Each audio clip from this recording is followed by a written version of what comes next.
वड्डी ग्रामपंचायत पोटनिवडणुकीच्या पार्श्वभूमीवर गावात राजू वजीर हे रिंगणात उतरले असून त्यांच्या प्रचाराला मोठ्या उत्साहात सुरुवात झाली. सरपंच पदाचे उमेदवार उद्योजक राजू वजीर हे वड्डी ग्रामपंचायत सरपंचांची निवडणूक लढवत असून वजीर यांना चांगला प्रतिसाद मिळत आहे. राजू वजीर यांना वड्डी गावात एक देव माणूस म्हणून मानलं जातं. त्यांनी अजूनपर्यंत गावाचा विकास चांगला केला आहे.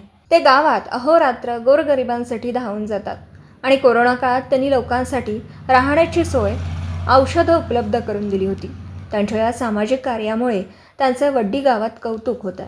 तसेच आता सुरू असलेल्या पोटनिवडणुकीमध्ये राजू वजीर हे चांगल्या मताधिक्याने निवडून येतील असे वड्डी गावात राजू वजीर यांचाच गुलाल उधळला जाईल असं बोललं जातं. N24 मराठी न्यूजसाठी मिरजहून प्रतिनिधी मुस्तफा मुल्ला.